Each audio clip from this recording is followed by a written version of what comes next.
Assalamualaikum warahmatullahi wabarakatuh. Alhamdulillahilladzi hadana li hadza wa ma kunna linahtadiya laula an hadanallah. Asyhadu an la ilaha illallah wa asyhadu anna Muhammadan abduhu wa rasuluhu la nabiyya ba'da. Allahumma shalli wa sallim wa barik ala sayyidina Muhammadin wa ala alihi wa sahbihi ajmain, amma ba'd. Ayuhan nas ittaqullaha haitsu ma kunta wa asbi sayyatal hasanata tamhuha. Sadaqallah sadaqa rasul karim. Alhamdulillah. Jamaah kampung takwa asten rahimakumullah. Mari kita lanjutkan lagi masih di surat Asy-Syu'ara. Kemarin kita sampaikan bagaimana Al-Quran diturunkan kepada orang-orang durhaka ini dalam keadaan mereka tidak mau menerima Al-Quran. Mereka mau menerima Al-Quran jika sudah melihat azab, baru mereka mau menerima kebenaran dari Allah Subhanahu wa Ta'ala. Dan mereka meminta penundaan, ditunda, ya. Tolong jangan sampaikan azab ini saat ini, gitu. Karena saya akan menjadi orang-orang soleh, menjadi orang-orang yang mau mengikuti Rasul Sallallahu Alaihi Wasallam.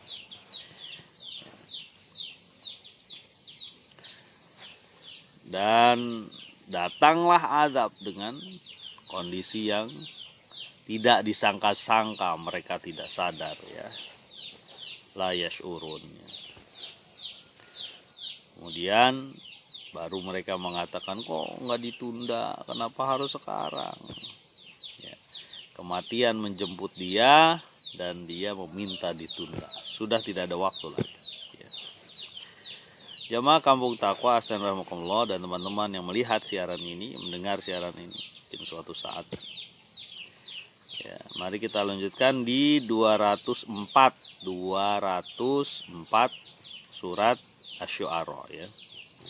Silakan teman-teman bagi yang mempunyai Android atau terjemah atau tafsir Quran, bisa kita bersama-sama membuka. Mudah-mudahan Allah buka juga hati kita untuk menuju keridhaannya, ya. Ayat 204 surat Asy-Syu'ara. Bismillahirrahmanirrahim. Afa bi'adzabina yasta'jilun, ya. Mengapa kamu, ya, terhadap azab kami, yasta'jilun, minta disegerakan. Ini orang-orang yang tidak yakin dengan Al-Quran, tidak yakin dengan hari akhir, tidak yakin ada perhitungan nanti, ya, ada hisab di yaumul hisab nanti. Mereka minta supaya azab disegerakan. Mana azabnya, mana buktinya bahwa Tuhan kamu itu berkuasa? Mana buktinya? Itulah yang dilakukan umat-umat terdahulu, ya. Fir'aun mendapatkan azab. Begitu bukan raja zaman Ibrahim, ada yang menyatakan dia Namrus juga mendapatkan azab, ya. Kaum Hud, kaum Nabi Soleh, semua mendapatkan azab, ya. Yang mereka olok-olok waktu itu, mana buktinya? Saya tak percaya, ya. Jadi suasana mereka adalah suasana orang yang tidak mau beriman dan pengen buktinya apa? Azab, gitu. Minta azab, turunin azab dari atas, ya. Minta dia azab, diolok-olok, penyeru agama Allah ini diolok-olok, dihina, dicaci maki, ya. Bahkan minta azab. Afa bi'adzabina yasta'jilun, kok nggak disegerakan tuh azab, mana? Biar cepat sekalian, ya. Sampai salah satu tokoh Quraisy waktu itu pernah bilang, ya, nanti di surat juz 29 nanti, malaikat penjaga neraka ada 19 tuh. Ya udah yang 18 saya yang hantem lah, yang satu Anda biarin, gitu, ya. Padahal itu cuma sebagai penguat kepada kaum mukminin, ya, dan memberi ketakutan kepada kaum musyrikin. Tapi bagi mereka malah nambah. Udah nggak apa-apa yang 18 saya yang pukulin kalau itu malaikat di neraka atau naudzubillah. Yang satu biar ente yang ini teman-teman. Jadi betapa kondisi mereka ini sudah begitu hampir apa ya, udah nggak ada sinar cahaya yang masuk lah ke dalam hatinya, nggak ada. Walaupun Al-Quran pernah dia dengarkan gitu. Nah ini yang repot nih, jangan-jangan kita ada unsur begini nih, ya, pengen menyegerakan azab, menantang Allah Subhanahu Wa Taala. Ditantang, mana buktinya, turunin kemari kalau berani turunin. Ya. Kemudian Allah Subhanahu Wa Taala mengingatkan, ya, tentang kenikmatan yang mereka dapatkan. Kenikmatan yang mereka dapatkan, kenikmatan hidup yang mereka dapatkan, sarana-sarana yang tersedia, ya. Mereka lupa bahwa kenikmatan ini akan berganti, bisa saja menjadi kesengsaraan. Mereka menganggap itu mustahil. Di ayat 205, afara'aita immatta'nahum sinin, ayat 206-nya, tsumma ja'ahum ma kanu yu'adun. Bagaimana pendapat kamu, pandangan kamu, ya wahai Rasulullah, immatta'nahum sinin, ketika kami memberikan kenikmatan kepada mereka bertahun-tahun.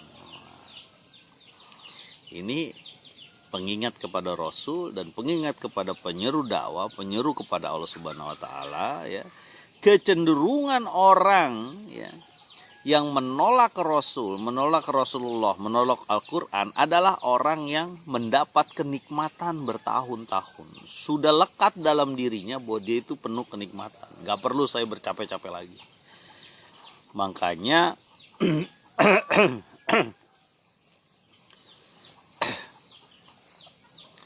Makanya orang-orang yang pertama-tama masuk Islam adalah orang-orang yang du'afa, orang-orang yang lemah, para budak. Walaupun ada ya golongan kaya, ada Utsman bin Affan, ya ada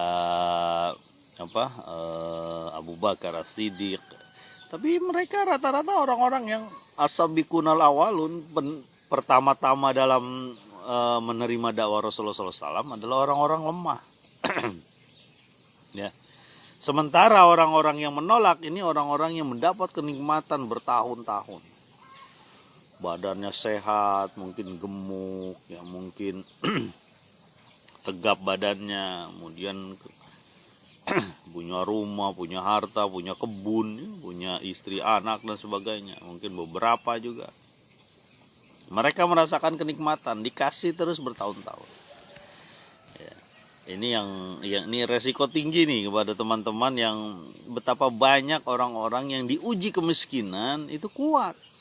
Tapi ketika diuji kejayaan, kekayaan, kemenangan, itu banyak yang tak kuat gitu. Ya. Itulah yang disyaratkan oleh Nabi, bukan kemiskinan yang kita khawatirkan, tapi ketika sudah mendapatkan harta melimpah. Ketika dunia didekatkan kepada kaum muslimin, itulah yang berat. Ya. Ketika dia waktu du'afa miskin, ya mereka mau, ya, berjuang di jalan Allah. Tapi ketika dia sudah kaya, ya sudah cukup lah sampai mungkin berlebih kehidupannya, tapi tidak mau ketika diminta pengorbanan di jalan Allah. Ya.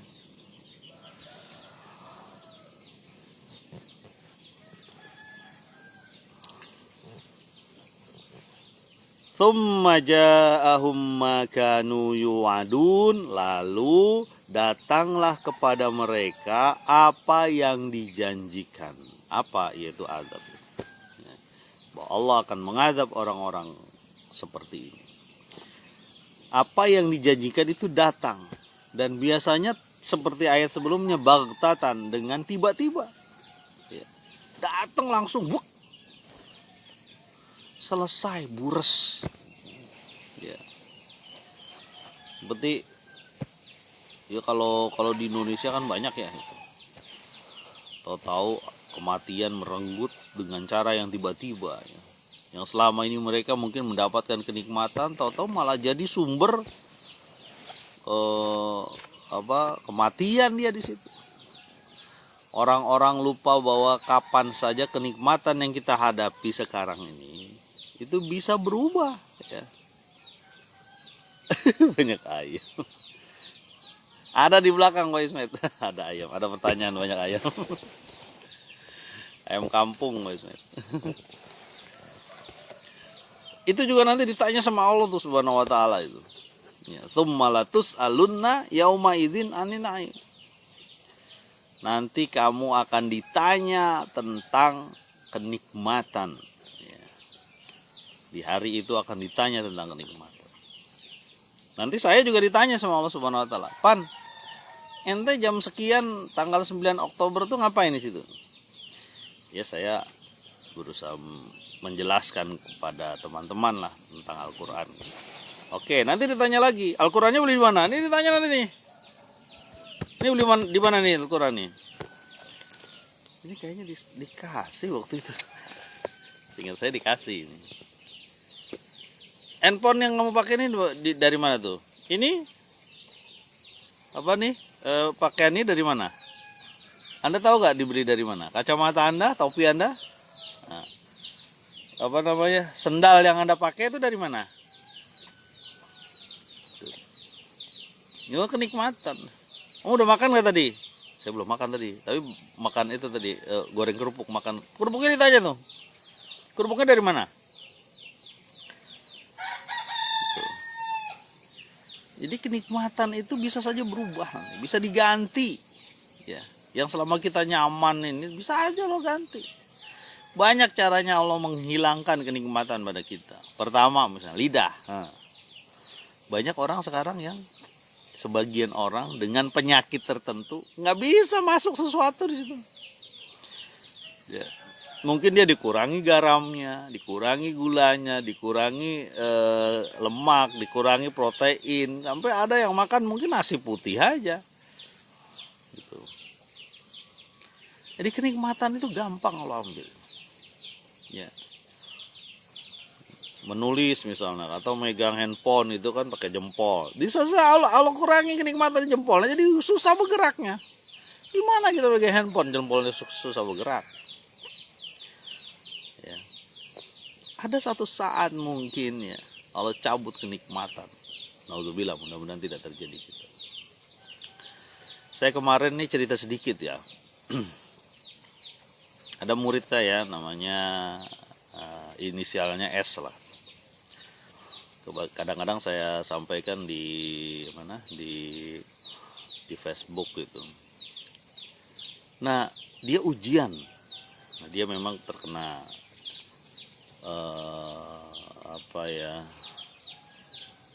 cerebral palsy atau apa satu lagi jenisnya. Dari sisi normal masih normal, kepala otaknya masih normal dan sebagainya. Cuma dia memang lumpuh ininya, tangan ininya doang yang bergerak yang sebelah kiri. Yang lain kaki dan sebagainya itu harus dibantu. Sehingga ketika dia masuk ke sekolah sini, lulus SD kemarin, masuk paket B di sini. Dia ke sekolah dibantu oleh kedua orang tuanya, didudukan ya, dan dia nulisnya begini. Kemarin ujian hari apa ya, ujian hari Selasa kalau nggak salah ujian. Mungkin sekarang nanti datang juga. Ketika ujian, apa yang dilakukan oleh tangan kirinya? Tangan kanan kan nekan gini.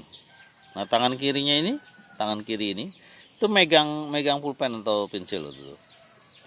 Kemudian ABC-nya bagaimana yang dilakukan? Dia nggak bisa menyilangkan gini, nggak bisa. Gini nggak bisa. Yang dia lakukan cuma coret aja, ceret. Misalnya manakah ibu kota negara Indonesia gitu, dicoret, ceret. Terus selama 1,5 jam atau 2 jam kurang lebih dia cuma bisa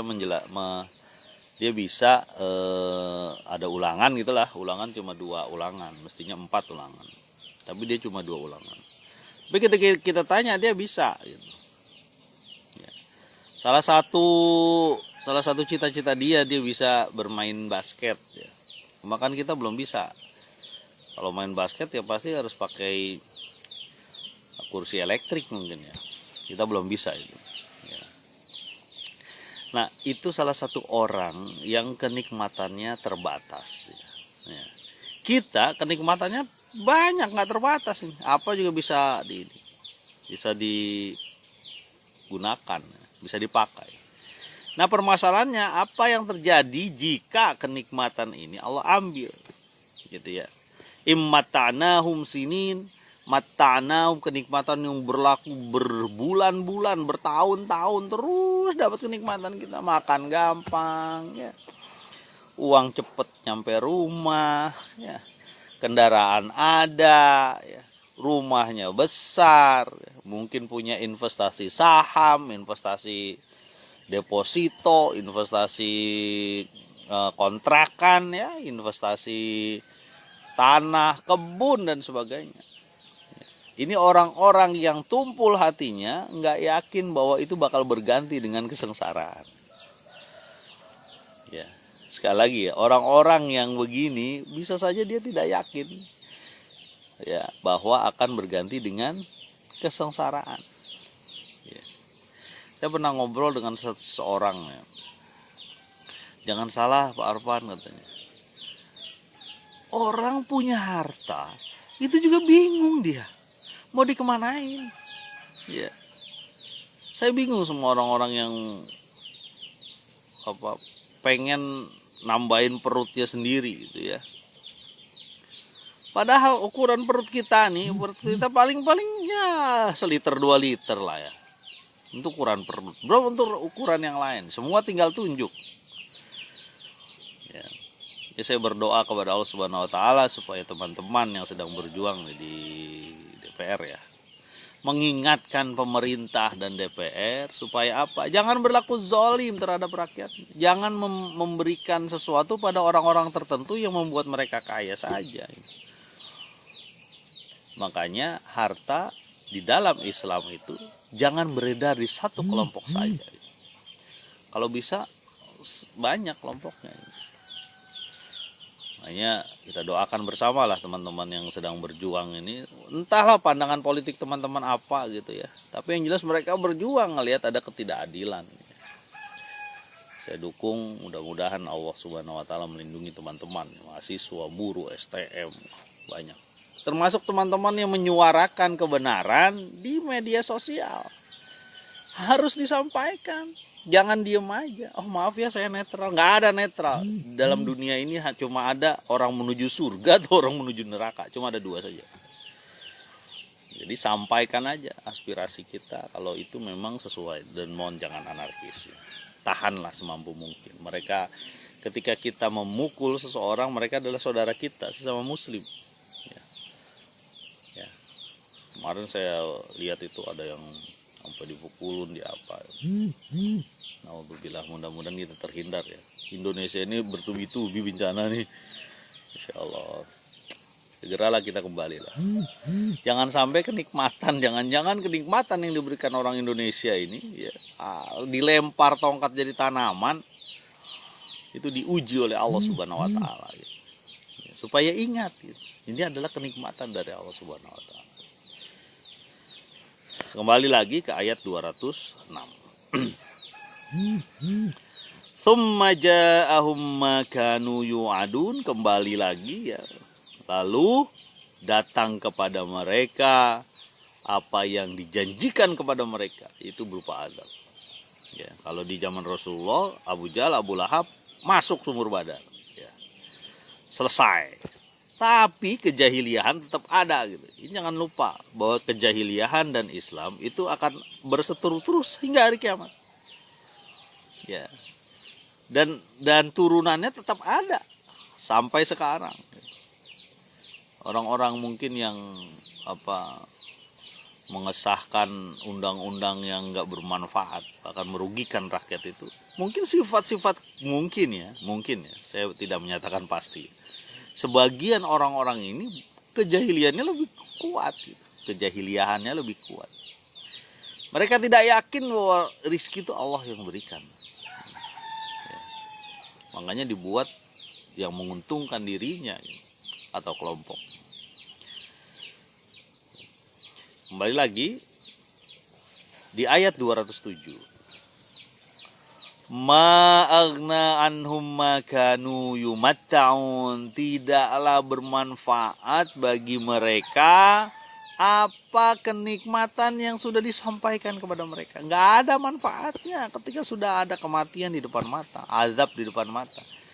Nggak ada manfaatnya. Ada yang dibuat jatuhi hujan, batu, ya.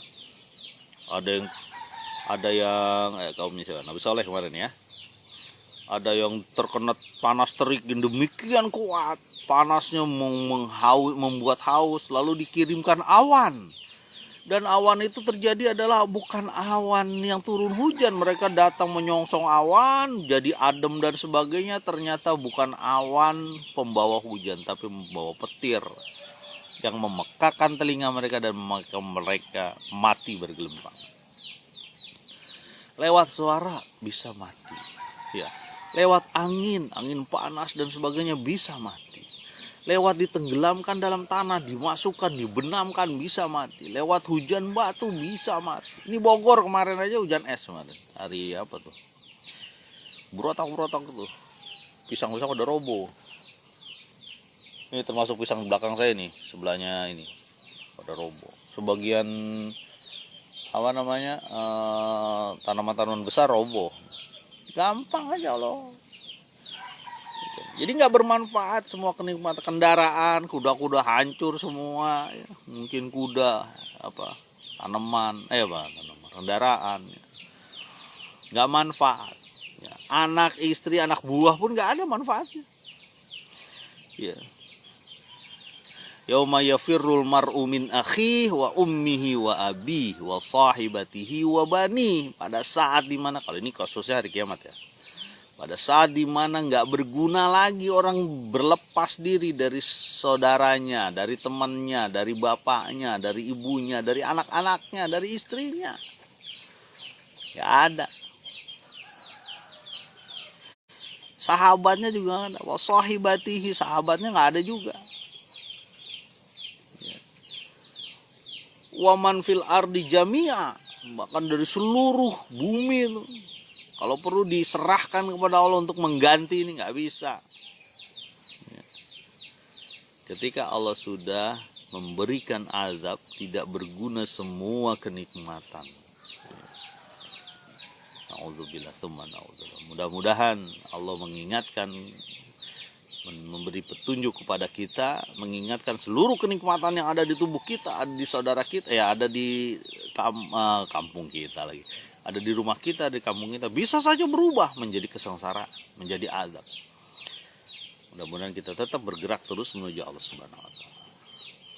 Subhanakallahumma wa bihamdika asyhadu alla ilaha illa anta astaghfiruka wa atubu ilaik. Assalamualaikum warahmatullahi wabarakatuh.